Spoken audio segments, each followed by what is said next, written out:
suivre après. Que la paix de Dieu soit sur vous, que la gloire de Dieu soit manifeste dans votre vie, que le thème que nous allons traiter soit le vôtre aussi, parce que Dieu est là. Dieu est là, il agit au milieu de nous comme il agit en distance. Soyez richement bénis au nom de Jésus-Christ notre Seigneur. Nous disons merci à l'équipe de louanges réduite mais efficace qui nous a conduits dans l'adoration, dans la louange. Est-ce que nous avons, je crois en Dieu? On peut l'afficher pour qu'on puisse le déclarer. C'est la confession de notre foi. Il est très important en tant qu'Église de faire des déclarations. Des déclarations proclamées pour comprendre qui nous sommes. Notre foi doit être vue et être entendue. Si vous pouvez l'afficher, nous allons nous tenir tous debout pour proclamer la foi, proclamation de notre foi. Voilà. 1, 2 et 3. Je crois en Dieu, le Père Tout-Puissant, Créateur du ciel et de la terre. Je crois en Jésus-Christ, son Fils unique, notre Seigneur, qui a été conçu du Saint-Esprit et qui est né de la Vierge Marie. Il a souffert sous Ponce Pilate. Il a été crucifié. Il est mort. Il a été enseveli. Il est descendu au séjour des morts. Le 3e jour, il est ressuscité des morts. Il est monté au ciel. Il s'est assis à la droite de Dieu, le Père Tout-Puissant, et il viendra de là pour juger les morts. Je crois au Saint-Esprit. Je crois à la Sainte Église universelle, la communion des saints, la résurrection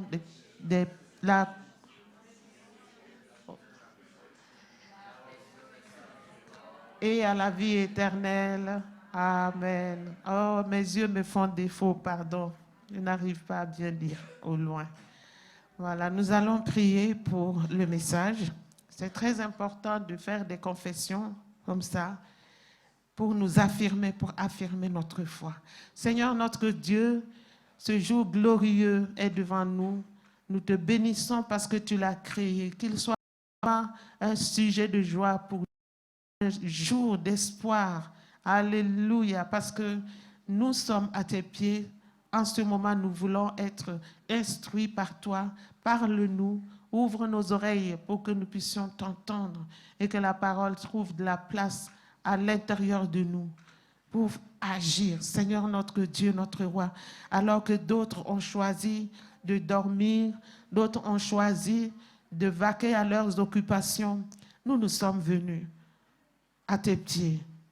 Nous avons tout sacrifié pour venir. Nous sommes là pour honorer le jour du Seigneur et de t'offrir le fruit de nos lèvres et recevoir de toi la parole pour notre affermissement, pour notre marche. Ô Jésus, manifeste-toi, toi le chef des ministères. Agis maintenant et nous donnerons gloire à ton nom. Saint-Esprit de Dieu, que je m'efface et que tu prennes toute la place pour glorifier le nom de Jésus. Je prie pour l'inspiration, pour l'illumination, que nos cœurs soient prêts pour entendre la parole de Dieu et que nous soyons à même de la comprendre afin de la mettre en pratique. Nous te bénissons au nom de Jésus-Christ, notre Seigneur et notre Sauveur. Amen. Amen. Gloire à notre Dieu. Vous pouvez toujours rester debout. C'est encore un exercice. Nous allons lire Matthieu 1 à partir du verset 18. Matthieu 1 à partir du verset 18. Je vais lire sur mon iPad parce que mes yeux me font défaut. Si la version n'est pas la même, souffrez un peu parce que je ne vois pas au loin. Voici de quelle manière arriva la naissance de Jésus-Christ. Marie, sa mère, ayant été fiancée à Joseph, se trouva enceinte par la vertu du Saint-Esprit avant qu'ils eussent habité ensemble. Joseph, son époux, qui était un homme de bien et qui ne voulait pas la diffamer, se proposa de rompre secrètement avec elle. Comme il y pensait, voici un ange du Seigneur lui apparut en songe et dit, « Joseph, fils de David, ne crains pas de prendre avec toi Marie, ta femme, car l'enfant qu'elle a conçu vient du Saint-Esprit. Elle enfantera un fils et tu lui donneras le nom de Jésus.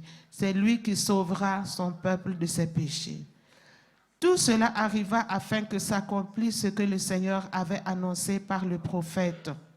« Voici, la Vierge sera enceinte, elle enfantera un fils et on lui donnera le nom d'Emmanuel, ce qui signifie Dieu avec nous. » Joseph s'étant réveillé, fit ce que l'ange du Seigneur lui avait ordonné, et il prit sa femme avec lui, mais il ne la connut point jusqu'à ce qu'elle eût enfanté un fils auquel il donna le nom de Jésus. Alléluia, alléluia. Sois élevé à la plus haute place. Vous pouvez vous asseoir. Vous pouvez vous asseoir.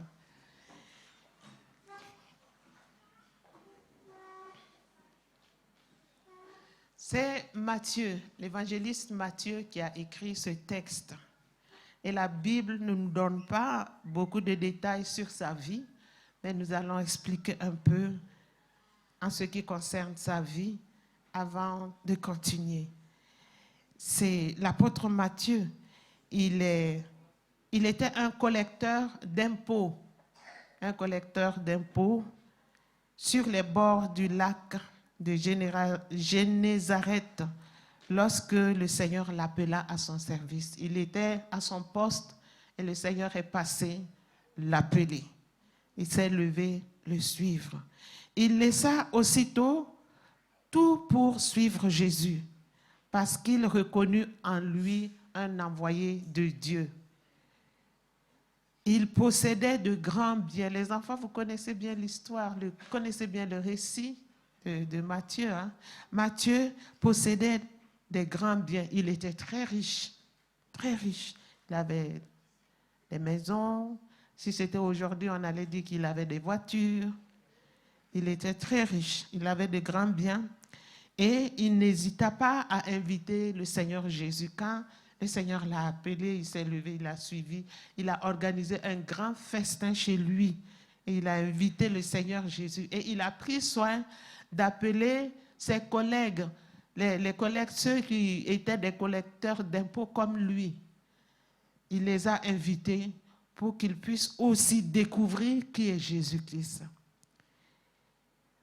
Et selon mes recherches, il semble qu'il s'appelait auparavant Lévi, parce qu'on trouve ce terme-là dans le livre, dans l'Évangile selon Marc et selon Luc. Auparavant, il s'appelait Lévi et puis il a pris le nom de Matthieu pour certaines personnes. Et Matthieu, il s'est adressé dans son livre, dans l'ensemble de son livre, il s'est adressé à son peuple, le peuple juif. Donc, il s'est adressé à son peuple pour le peuple juif qui était chrétien. Ce livre leur était adressé et il a écrit, il leur a parlé pendant 15 ans avant d'aller vers d'autres nations. Il est allé vers d'autres nations et c'est dans sa mission, à la fin, il a été mort en martyr. Mais il a commencé d'abord son œuvre parmi les siens. Et il leur a parlé en hébreu, il leur avait écrit aussi en hébreu. C'est vrai que le Nouveau Testament, on dit que c'est écrit en grec, mais d'abord, comme il s'adressait à son peuple, aux Juifs chrétiens, il a écrit en hébreu pour qu'ils puissent bien comprendre et leur expliquer les vérités bibliques. Et c'est dans ce contexte qu'il relate l'arrivée de Jésus-Christ.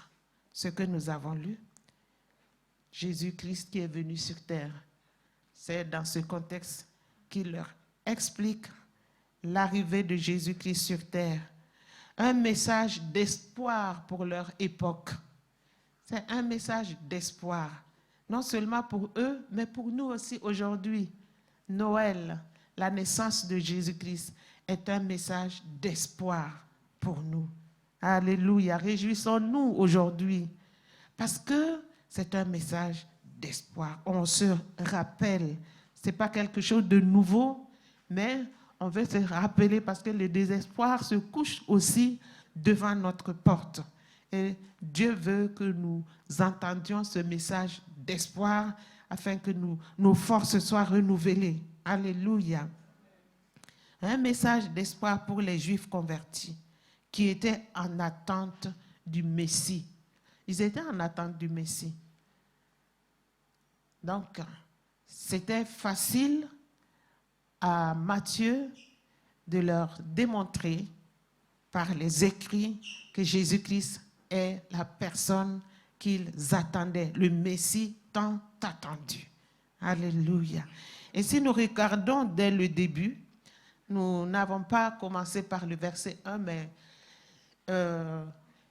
l'apôtre, il commence dès le début, dès le verset 1,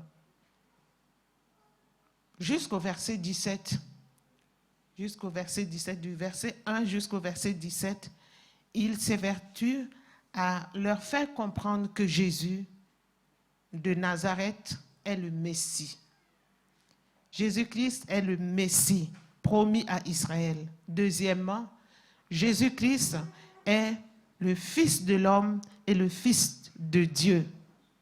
Et troisièmement, l'accomplissement de tout l'Ancien Testament et de toute l'histoire nationale. Donc, avec ces 3 points, Matthieu va éclairer les nouveaux convertis, les chrétiens, les juifs chrétiens, pour les affermir. Et nous allons alors voir le développement de tous ces 3 points. Et cela va nous permettre aussi de recevoir quelque chose, un message, comme ceux à qui Matthieu s'adressait vis-à-vis ou bien par les écrits en hébreu. Jésus-Christ est l'accomplissement. Jésus-Christ est l'accomplissement. Pourquoi? Parce que Matthieu commence sa démonstration par la généalogie de Jésus-Christ. À partir du verset 1 jusqu'au verset 17, il décrit Jésus, son origine, d'où Jésus provient. Il montre sa généalogie. Et là, il va utiliser deux noms qui ont une importance capitale pour les Juifs. Un nom qui a laissé un impact, un nom qui parle à ses interlocuteurs ou à ceux qui vont lire ses écrits. Ces 2 personnages importants. Premièrement, il va leur parler de David. David, tout Israélien savait que de lui naîtrait un roi qui régnera éternellement selon la prophétie faite à David. Donc, il va leur expliquer que Jésus-Christ vient de David. Tout le monde le sait. Tout le peuple d'Israël, il connaissait, même les enfants à partir de 12 ans connaissaient la loi par cœur. Donc, ce n'était pas quelque chose de caché. Et ils savaient que quelqu'un viendrait de David. Le psaume 132, verset 11, nous permet d'étayer cela. L'Éternel a juré la vérité à David. Il n'en reviendra pas. Je mettrai sur ton trône un fruit de tes entrailles. Le psaume 132, verset 11, nous affirme que Jésus-Christ est descendu de David. Il était question de la personne dont le Seigneur parlait à David quand David a construit, a fait la promesse, il a eu l'intention, il voulait construire une maison pour l'Éternel. L'Éternel était content et il lui a fait des promesses. Et il a dit que dans sa descendance, il y aura pas, sa descendance ne manquera pas de roi. Il n'y aura pas de roi qui manquera dans sa lignée. Et ça va aboutir à un roi qui va régner éternellement. Il parlait de Jésus-Christ, notre Seigneur. Acte 13, 23 nous parle aussi de la même chose. Parce qu'ils ont emprunté ce verset de l'Ancien Testament. C'est de la postérité de David que Dieu, selon sa promesse, a suscité en Israël un sauveur qui est Jésus. Ici, on parle de la promesse. C'était Jésus. Jésus-Christ. Nous pouvons lire aussi dans Apocalypse 5, 5, où Jésus parle clairement de lui-même. Jésus parle clairement de lui-même. Apocalypse 5, 5. Il me dit, ne pleure point, voici le lion de la tribu de Juda, le rejeton de David, a vaincu pour ouvrir les livres et c'est cette chose. C'est Jésus qui s'adressait à Jean et il parlait de lui-même. Jésus-Christ est le lion de la tribu de Juda, le rejeton de David. Ça veut dire qu'il est venu de David. Et Matthieu explique à ses interlocuteurs que la chose s'est accomplie. Il y a eu l'accomplissement de cette promesse en Jésus-Christ. Le fils de David, c'était le Messie qui devait établir pour toujours la royauté. Et nous pouvons lire aussi Ésaïe 9, verset 6. Ésaïe 9, verset 6. Là, il est écrit, « Donnez à l'empire de l'accroissement et une paix sans fin au trône de David et à son royaume, l'affermir et le soutenir par le droit et par la justice, dès maintenant et à toujours. Voilà ce que fera le zèle de l'Éternel des armées. » C'est Jésus. Il est question de Jésus. Donc, Matthieu s'est adressé aux Juifs pour susciter la foi, pour qu'ils puissent reconnaître le Seigneur Jésus comme l'accomplissement de toutes ses promesses. Il est le fils de David. Il est descendu de David. Il va utiliser un deuxième nom qui est d'une importance capitale. Le nom de David existe jusqu'aujourd'hui. On parle de David. On ne peut pas ne pas parler de David, le roi, un grand roi en Israël qui était prophète aussi, qui a accompli la volonté de Dieu à son époque. Et Abraham. Abraham, c'était le deuxième nom. Pour que le peuple de Dieu comprenne d'où est venu le Seigneur Jésus. Alléluia. Abraham, dont on parle de la postérité par laquelle seront bénies toutes les familles de la terre. Cette promesse s'est accomplie en Jésus. Et nous pouvons le lire dans Genèse 12, verset 3. Genèse 12, au verset 3, il est écrit, « Je bénirai ceux qui te béniront. » La parole s'adresse à Abraham. « Et je maudirai ceux qui te maudiront.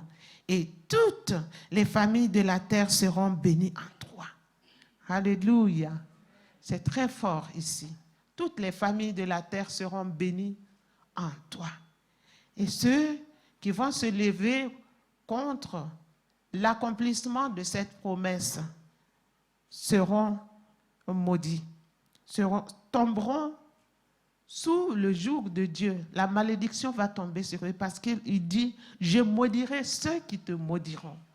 Il fallait que la chose s'accomplisse et ça s'est accompli en Jésus-Christ, notre Seigneur. Et Matthieu parle de la généalogie pour affirmer que Jésus est venu prendre la place dans cette postérité d'Abraham et dans notre humanité. Il leur explique clairement les choses sans ambiguïté. Il est la réalisation de la promesse faite à Abraham. Et cette généalogie concerne Joseph et concerne aussi Marie. Donc, il y a double origine. Jésus est issu de cette double origine. Cela veut dire que Joseph est issu de David et d'Abraham, et Marie aussi est issue de David et d'Abraham.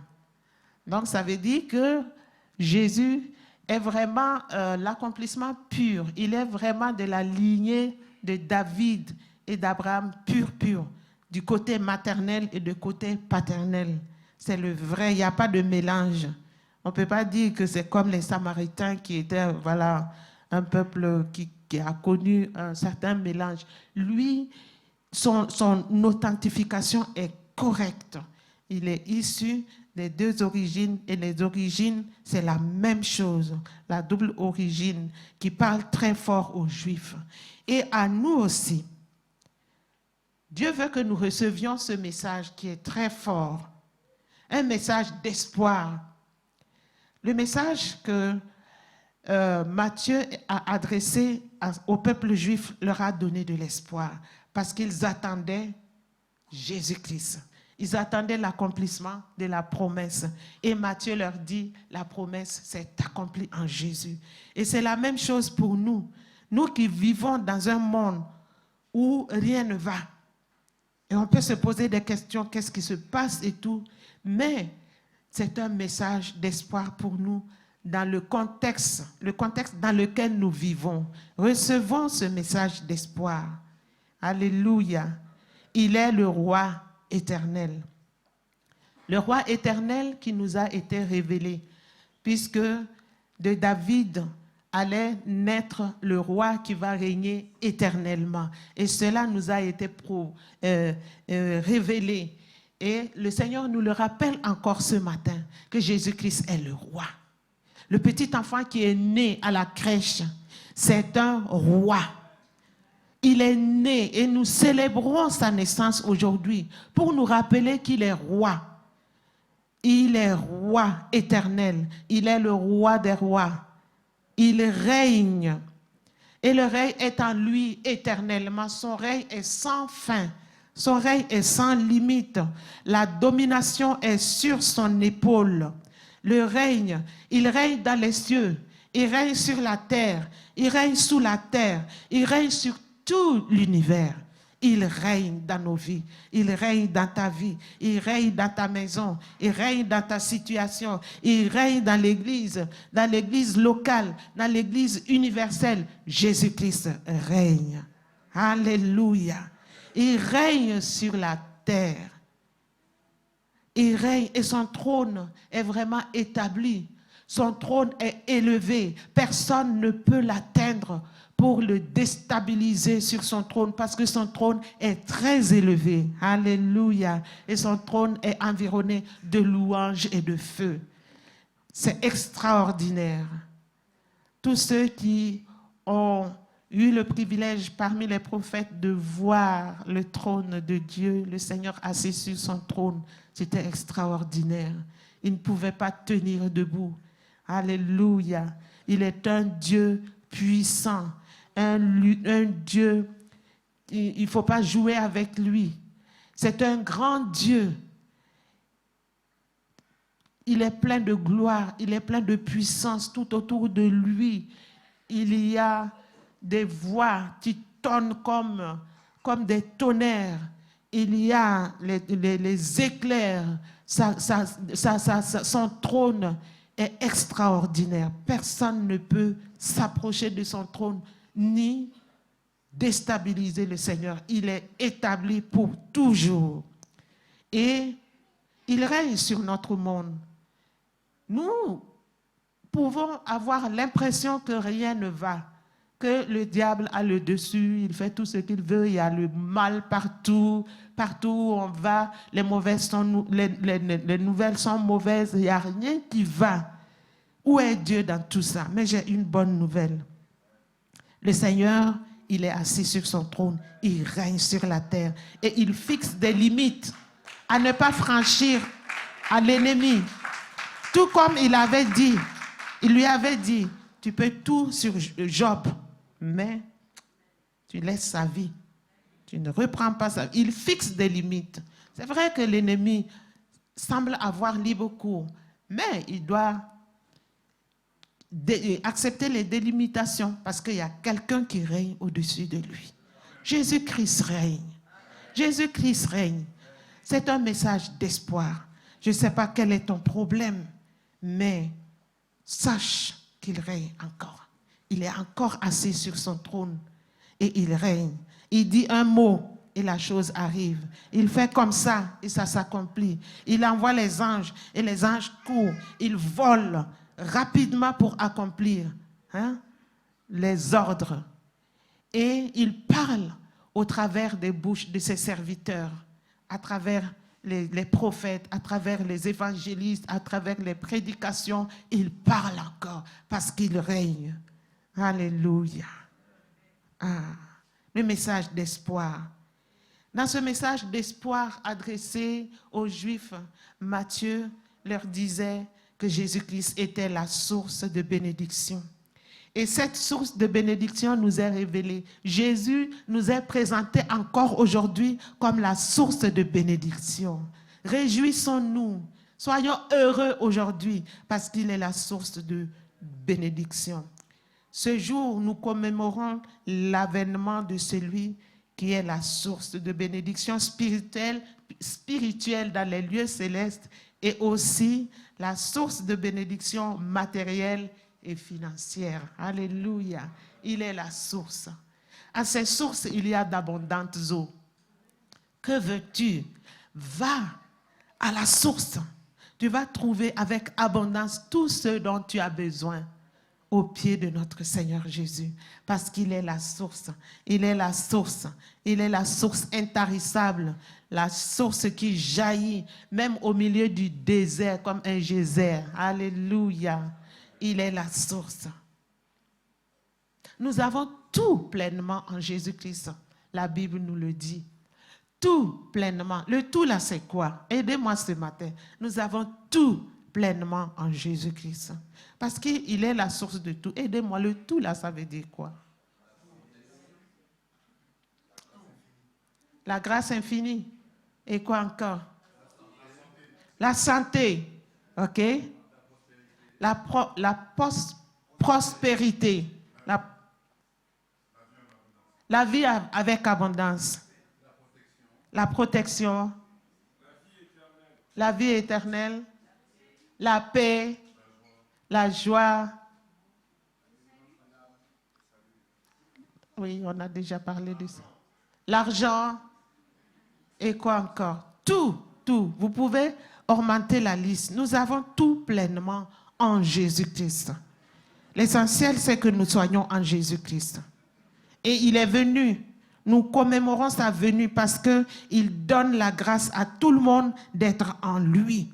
Il faut l'accepter et être en lui. Comme ça, nous avons tout pleinement en Jésus-Christ, notre Seigneur. Alléluia. Nous venons nous approprier ces promesses ce matin en bénissant Abraham, en bénissant l'œuvre accomplie, l'accomplissement par notre Seigneur ce matin. Jésus-Christ dit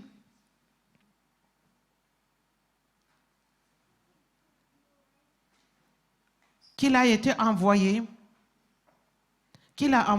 on va lire, moi, j'ai envoyé mon ange. Je pense que ça doit être dans Apocalypse 5:5, si je ne me trompe pas.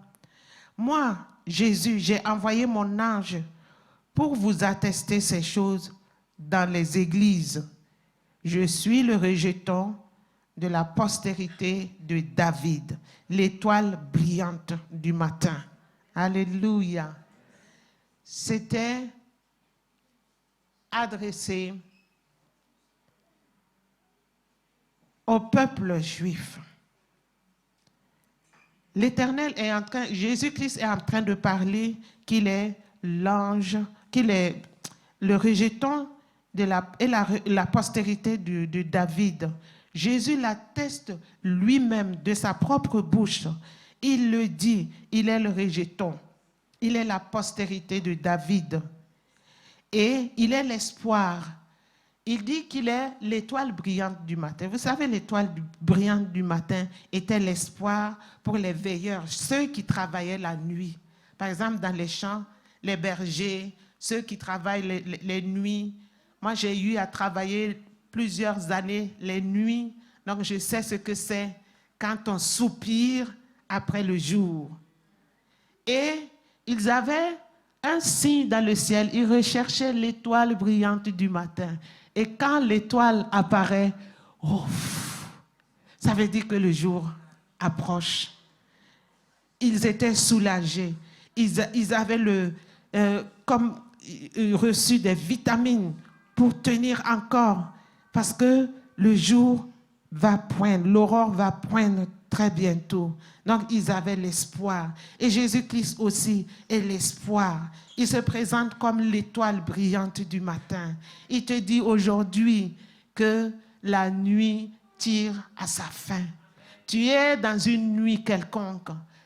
Regarde à Jésus, il est l'étoile brillante du matin qui te dit ce matin que le jour approche. Le jour approche, la nuit prend fin. Il est l'étoile qui te montre que le jour arrive. Parce que ta nuit ne durera pas toujours. Ta nuit ne durera pas toujours. Bientôt, le jour apparaîtra dans ta nuit pour que tu puisses souffler et que tu puisses t'exclamer comme les bergers.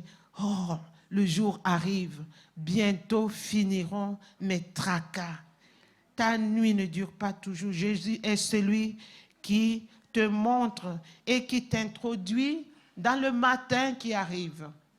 Il te montre et c'est lui aussi qui te tient par la main pour t'introduire dans le matin. Rien ne pourra empêcher ce processus, même si le ciel s'assombrit, même s'il y a des nuages et le ciel semble noir, lui, il te conduit dans le matin.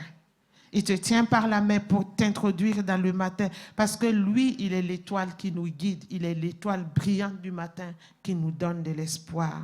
Alléluia. Jésus est né aujourd'hui. Nous fêtons sa naissance parce qu'il est venu nous donner de l'espoir. Alléluia. Je ne sais pas qu'est-ce que tu attends. Peut-être que tu pries depuis des années et des années pour la conversion de ton mari, la conversion de ta femme, la conversion de tes enfants, la conversion de tes frères, la conversion de tes voisins, et tu ne vois pas arriver. Mais il te dit, je suis l'étoile brillante du matin. Tu vas voir l'accomplissement, tu vas voir l'exaucement de ta prière. Alléluia. Le jour apparaîtra toujours. Persévère seulement à regarder l'étoile brillante du matin. Mets ta confiance en Jésus. Persévère dans la prière. Tu verras l'accomplissement. Parce qu'il ne tardera pas. Anita Pierce, l'évangéliste, quand elle était venue ici, elle avait donné une illustration. Un monsieur qui avait fait un autostop, une autostop, c'est ça? Un autostop, ok, un autostop. Et il y a un monsieur qui accepte, qui le prend. Et ce jeune homme, il profite de l'occasion. Quand la conversation s'est engagée, il lui a présenté le Seigneur Jésus. Il lui a présenté l'amour de Dieu pour le pécheur qui est séparé de lui.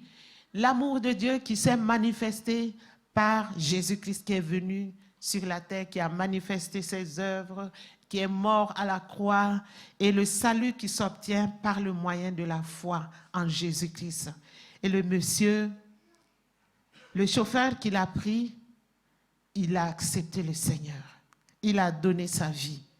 Et le jeune homme est arrivé là où il devait descendre, et le papa l'a descendu, et après il est parti. Mais avant de partir, il a donné sa carte de visite au jeune homme et il lui a dit, le jour où tu viendras dans ma ville là, où tu seras de passage, viens chez moi. Viens chez moi, viens boire du café, on va parler parce que je t'ai trouvé sympa. grâce à toi, j'ai connu le salut et tout. Il l'a invité. Et des années passèrent.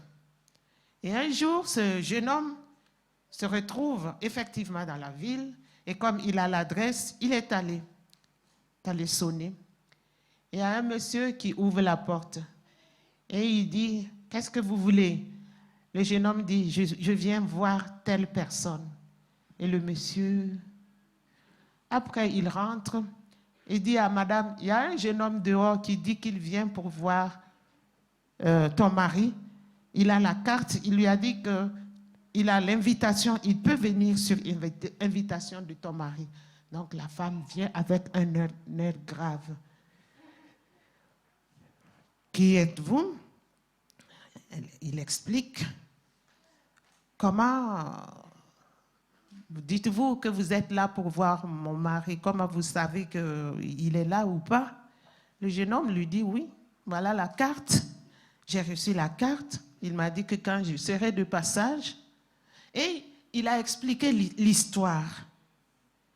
L'homme s'est converti. Il a continué la route. Et la femme de lui dire, quand il t'a déposé, il n'est pas arrivé à la maison. Il a fait un accident et il est mort. Et je bénis le Seigneur parce que jusqu'aujourd'hui, j'étais fâchée contre Dieu.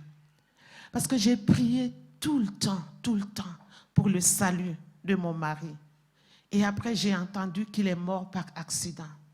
Et j'ai dit, mais comment Dieu, tu as pu laisser partir mon mari comme ça sans te connaître, alors que j'ai prié tous les jours pour son salut. La femme était toute contente.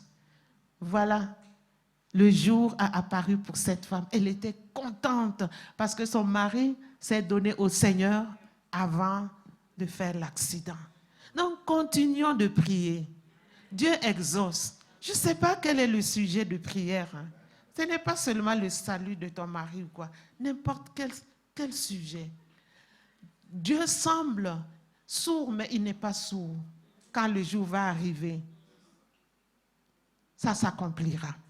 Alléluia.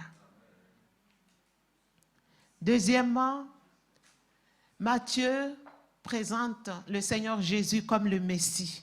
Le Messie. Dans la généalogie de Jésus, Matthieu 1, verset 1, nous pouvons le lire.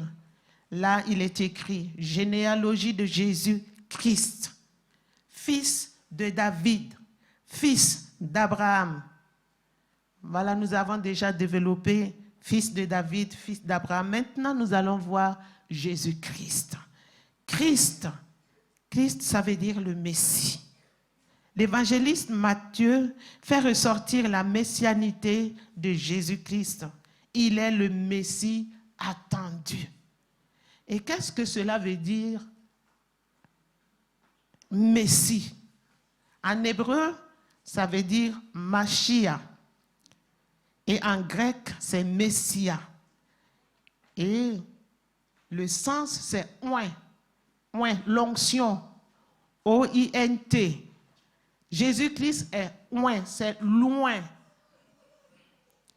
Dans l'Ancien Testament, il indiquait la dignité royale. Quand quelqu'un recevait l'onction, c'était une marque de dignité.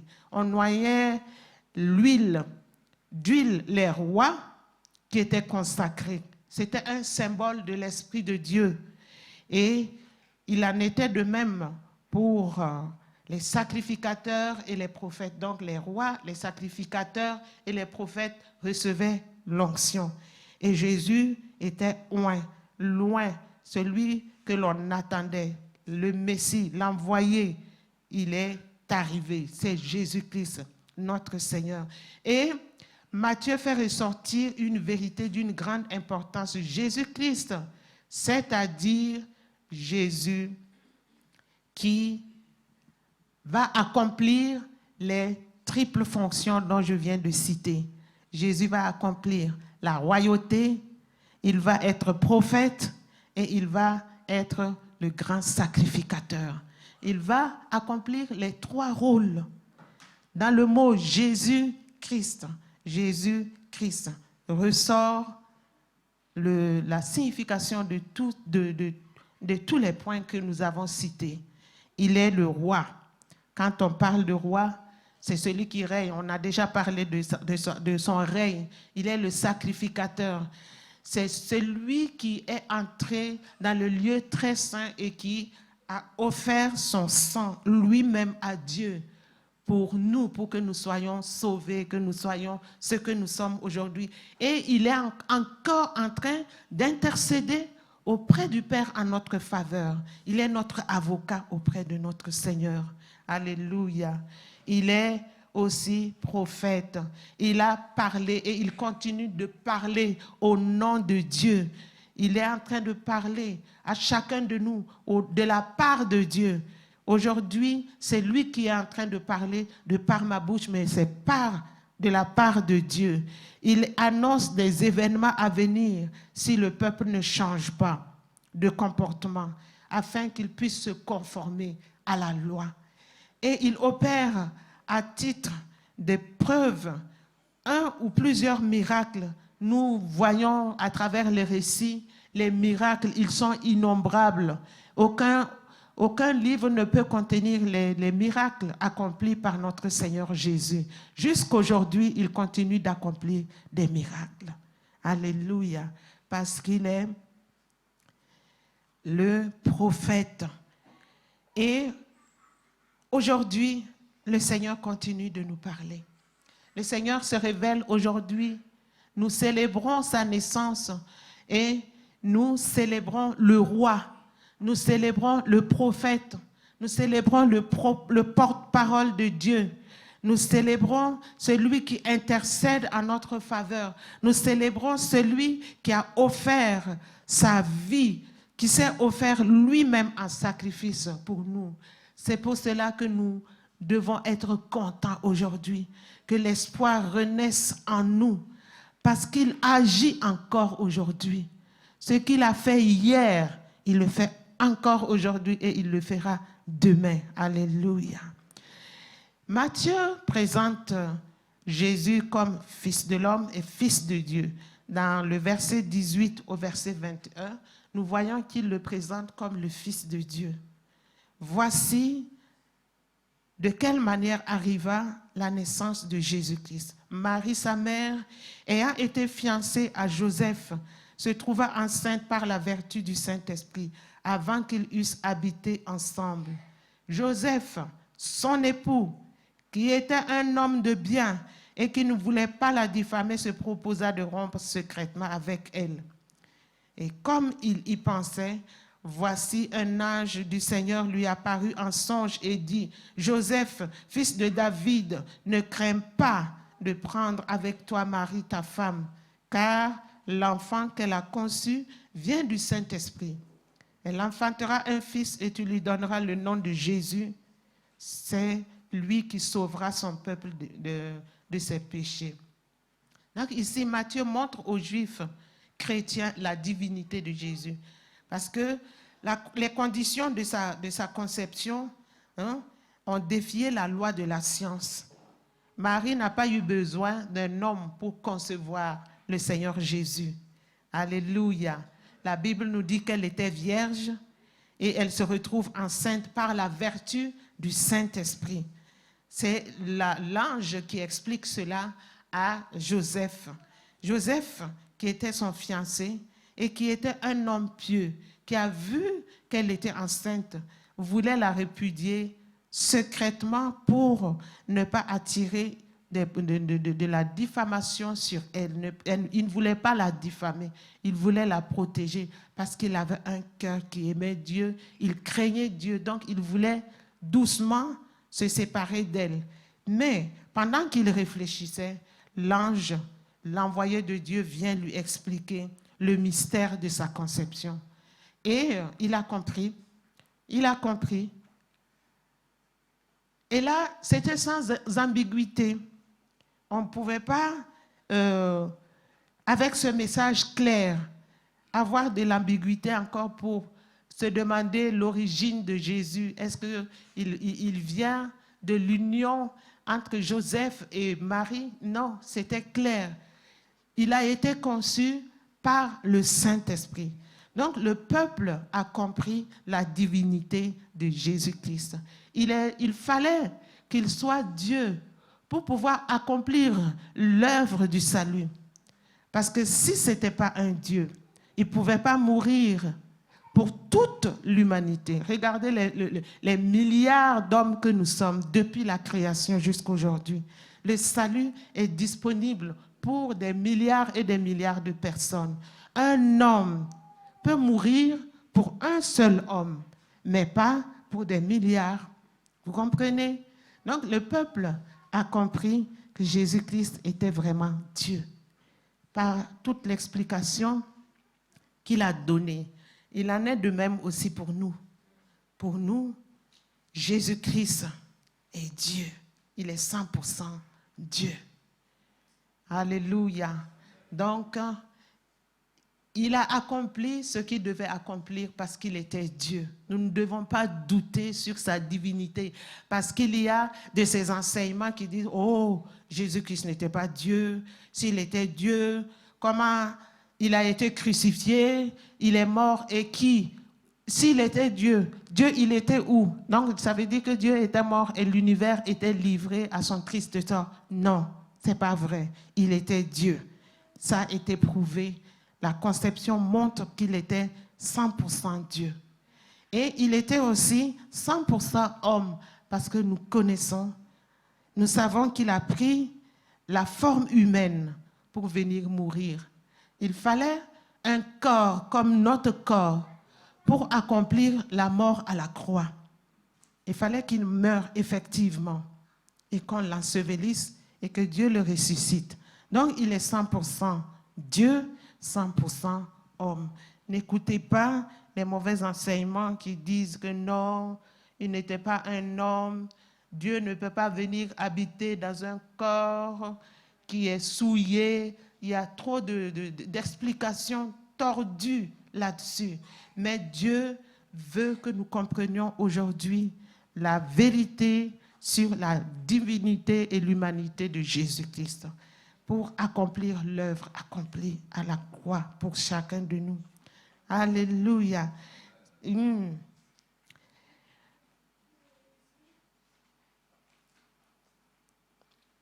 Et du verset 22 au verset 23, là, il était question d'Emmanuel. Emmanuel, Dieu parmi nous. Dieu parmi nous. Matthieu donne de l'espoir encore au peuple juif parce qu'ils attendaient le Messie. Selon Ésaïe 7, versets 14 à 16, ils savaient bien ce passage et ce passage s'est accompli dans un premier temps au moment où le roi Akaz était accablé par deux rois, le roi d'Israël et le roi de Syrie, qui venaient pour détruire le royaume de Juda. Et la prophétie a été donnée. La prophétie s'est accomplie à son époque. Et à l'époque de Matthieu, la prophétie s'est accomplie encore à la personne de Jésus-Christ, notre Seigneur et notre Sauveur. Et cela a donné encore un grand espoir au peuple juif qui était converti, qui était chrétien. Voilà ce que le passage nous dit, qui va aussi susciter de l'espoir encore en nous. C'est pourquoi le Seigneur lui-même vous donnera un signe. Voici, la Vierge deviendra enceinte, elle enfantera un fils et elle lui donnera le nom d'Emmanuel. Il mangera de la crème et du miel jusqu'à ce qu'il sache rejeter le mal et choisir le bien. Mais avant que l'enfant sache rejeter le mal et choisir le bien, le pays dont tu crains les deux rois sera abandonné. Alléluia. Donc le salut s'est accompli à cette époque. La Vierge a effectivement enfanté et avant un terme lointain, la délivrance a été accordée et le peuple le savait. Et ça s'est accompli. Cette même promesse qui était destinée qui devait s'accomplir par le Seigneur Jésus, le peuple l'a compris aussi. Jésus-Christ est venu comme Emmanuel, Dieu présent. Dieu veut susciter encore l'espoir et rassurer quelqu'un ce matin de sa présence. Dieu est présent au milieu de nous. Dieu est présent dans son église. Dieu est présent dans ta vie. Alléluia. Il donne ce signe pour marquer la certitude et le moment de la délivrance. Alléluia. La Vierge a enfanté. Jésus-Christ est là. Jésus-Christ est parmi nous. Et cela est rassurant. Effectivement, la délivrance arrive. Quelle que soit la situation que tu traverses aujourd'hui, le Seigneur est là. Il a promis qu'il est là avec nous.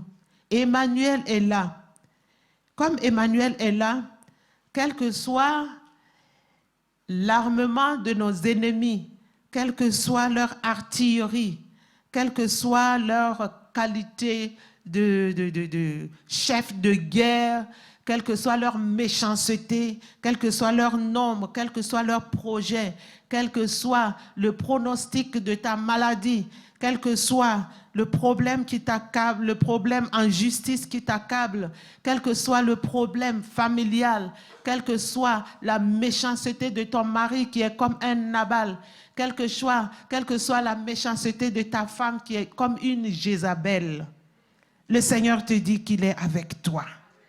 Il est avec toi. Il est question de temps. Patiente un peu. La délivrance arrive. C'est lui qui va t'accorder la délivrance. La Jézabel ne sera plus Jézabel. Parce que Jésus est assis sur son trône. Il règne. C'est lui qui change le cœur des gens. Oui, l'homme méchant, Nabal, là, il va changer. La maladie qui te tient, qu'elle s'appelle cancer, qu'elle s'appelle phase terminale, qu'elle s'appelle drépanocytose, qu'elle s'appelle hypertension artérielle, qu'on ne peut même pas soigner, quel que soit le nom de tes ennemis, Emmanuel est là.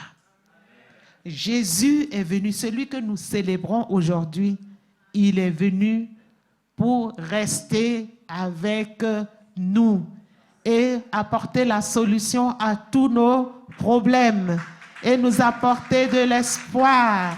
Alléluia. La délivrance arrive. Il vient nous rassurer.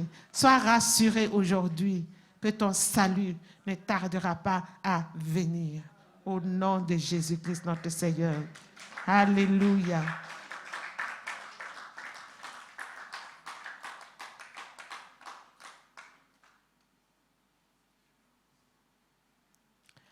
J'ai un message aussi pour El Shaddai du Luxembourg.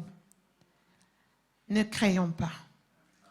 Ne promenons pas de regards inquiets parce que Emmanuel est là. Nous célébrons sa naissance. Ça veut dire qu'il est venu en chair et en os. Il a existé. Il a accompli des œuvres.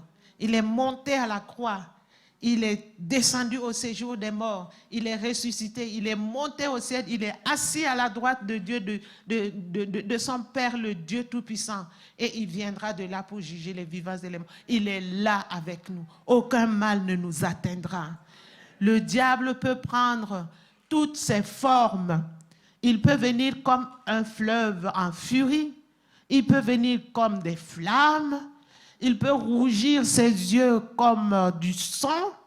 Il peut monter, il peut descendre contre El Shaddai. Mais Emmanuel est là.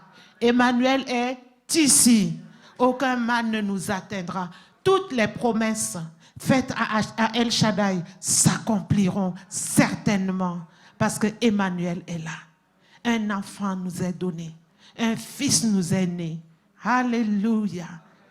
Oh, nous bénissons le Seigneur. Il est le puissant guerrier.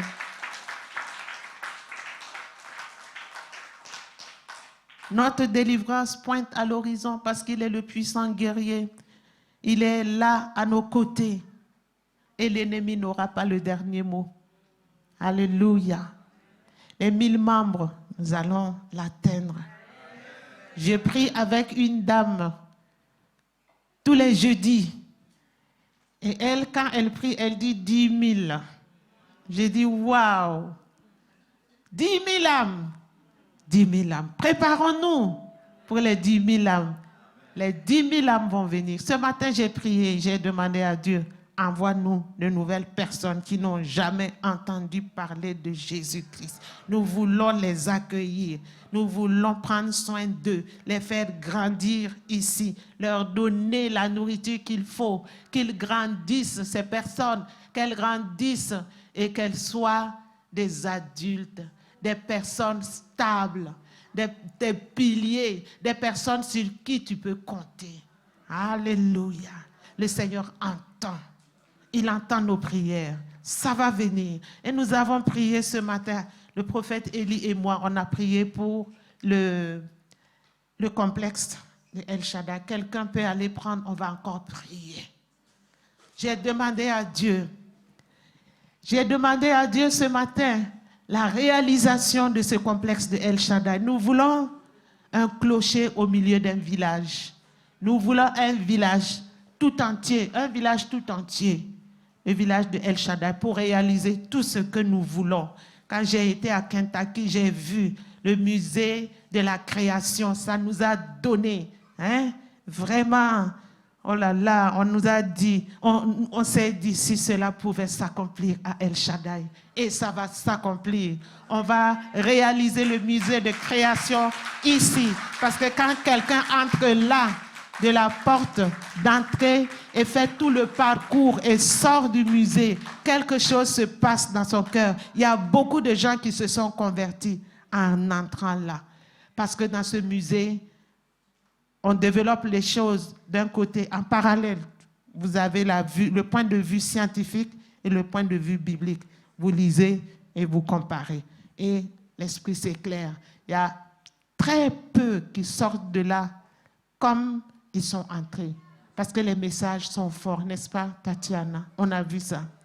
Et nous allons prier. Nous allons vous demander de vous tenir debout. Parce que Emmanuel est là. Un fils nous est donné. C'est lui que le peuple attendait et c'est lui que nous attendons aussi. Il est le Messie. Il est l'envoyé. Il est celui qui est loin. Il est celui qui est venu accomplir toutes les promesses pour nous. Il est celui qui défend notre cause.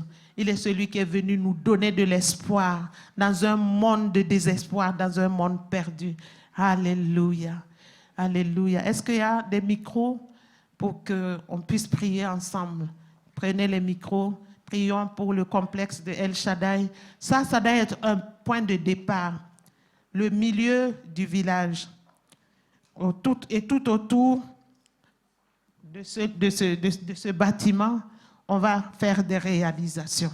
Faire des réalisations dans un grand périmètre où on n'aura pas de voisins immédiats. Tu vas à gauche, c'est réalisation de El Shaddai. À droite, c'est réalisation de El Shaddai. Devant, c'est réalisation de El Shaddai. Derrière, c'est réalisation de El Shaddai. Et ça, au milieu. Et la gloire de Dieu sera là. La puissance de Dieu va se manifester là. Des peuples viendront de toutes les nations pour voir ce que l'Éternel a réalisé. Alléluia. Au Luxembourg, nous allons prier. Alléluia. Seigneur notre Dieu, Seigneur notre Roi, nous t'invoquons pour la réalisation de tes promesses. Ce que tu as promis au peuple d'Israël et au monde entier s'est réalisé à la personne de notre Seigneur Jésus. Et en ce jour de Noël, où nous commémorons la naissance, soit sa venue sur cette terre, nous prions, Seigneur, pour la réalisation des promesses faites à El Shaddai, entre autres la réalisation du complexe de El Shaddai, avec ce beau bâtiment au milieu du village. L'or et l'argent sont à toi. Les propriétaires terriens sont à toi. Oui, les hommes sérieux pour réaliser ce projet. Oui, Seigneur, tu sais où ils sont. Tu inclineras leur cœur favorablement pour la construction de ce complexe de El Shaddai. Nous voulons faire pousser de terre ce monument en ton nom, où ton nom sera invoqué, où la vérité vraie sera prêchée, où il y aura la prière 24 heures sur 24 heures, où toutes les activités actuelles et à venir vont se dérouler. Là où, Éternel, toutes les tranches d'âge auront leur centre d'intérêt là. Ô Éternel, notre Dieu, pourront s'épanouir ici. Nous prions, alléluia, que des gens convergent du nord, du sud, de l'est, de l'ouest vers ce lieu pour voir ta gloire, la manifestation de ta puissance, pour vivre les miracles qui se déroulent dans ce lieu, la vérité vraie qui est prêchée là, que les enfants se sentent à l'aise, que nous puissions développer tout autour de ce sanctuaire, oui, des monuments à l'honneur de ton nom, et que nous puissions, ô Éternel, manifester ta puissance, montrer qui tu es au monde entier. Oui, cette forme d'évangélisation par la réalisation des œuvres. Tu as donné cette vision à ton serviteur. Il n'est pas là, mais toi tu es là. Tu es celui qui réalise des grandes choses. Tu es celui qui réalise des miracles, des prodiges et des signes. Nous sommes là et nous voulons témoigner. Alléluia. Que nous verrons l'accomplissement de ces promesses. Nous ne voulons pas être comme cet officier du roi Akab qui a dit que même si l'Éternel ouvrait une fenêtre au ciel, chose pareille arrivera-t-elle? Oui, la chose arrivera parce que tu es Dieu, parce que tes promesses sont oui et amen. Souviens-toi de tes promesses. Souviens-toi de tes promesses. Accomplis ces promesses. Accomplis ces promesses. Accomplis ces promesses. Accomplis tes promesses en faveur de ton peuple. Nous voulons être au large. Éternel notre Dieu, les 10 000 membres, ce qui veut dire que nous aurons 10 cultes par dimanche, 10 cultes par dimanche. Nous demandons d'envoyer les 10 000 âmes. Envoie les hommes, envoie les femmes, envoie les enfants, envoie les vieillards, envoie les riches, envoie les moins riches, envoie les pauvres, envoie la pointe de la pyramide, envoie le milieu de la pyramide, envoie la base de la pyramide, envoie des noirs, envoie des rouges, envoie des blancs, envoie des jaunes, envoie, Seigneur, toute classe sociale, toute personne, ô Éternel notre Dieu. Et nous prions de les contraindre. Contrains le peuple luxembourgeois. Contrains-les, Seigneur. Mets-les dans des situations où ils seront obligés de prendre la décision de faire la paix avec toi, de marcher avec toi. Nous voulons les voir au ciel. Tu nous as amenés au Luxembourg pour un but bien précis. Leur montrer le chemin, les accompagner pour qu'ils entrent au ciel. Nous prions, Seigneur notre Dieu, nous avons confiance dans le Dieu manifeste ta grâce et ta puissance. Nous avons confiance dans le Dieu qui est El Shaddai. Nous avons confiance dans le Dieu qui est Yahweh Jireh, celui qui pourvoit, que est celui qui pourvoit en toutes choses, que celui qui pourvoit en tout point. Tu ne laisses pas tomber tes enfants. Seigneur, tu as promis. Seigneur, tu es celui qui a fait promesse. Seigneur, tu es celui qui donne la vision et tu es celui qui donne la provision. Nous avons confiance en toi. Alléluia. Nous nous attendons à toi. Au nom de Jésus-Christ, notre Seigneur. Amen. Amen. Amen. Amen. Amen. Alléluia. Alléluia. Bon Noël à tous. Un Noël plein d'espoir. Si tu désespérais, le Seigneur t'a parlé ce matin. Sois plein d'espoir. L'étoile brillante du matin est là. Alléluia, celui qui nous conduit, qui nous montre que la fin des tribulations arrive. Soyons pleins d'espoir. Et de toute façon, quand il va venir, tout cela prendra fin. Les travaux, les tracas, les soucis, ça prendra fin. Complètement. Et il va mettre notre ennemi au cachot, en prison. Vous voyez, quand quelqu'un tue, on le met où? Pourquoi? Et puis,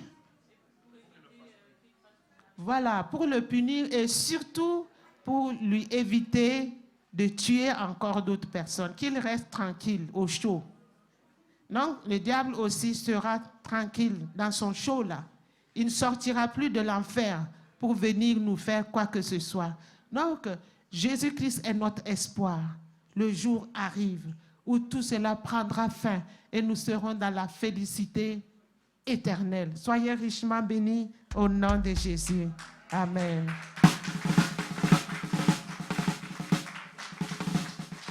Amen, amen, amen. Nous allons passer au temps des dîmes et offrandes.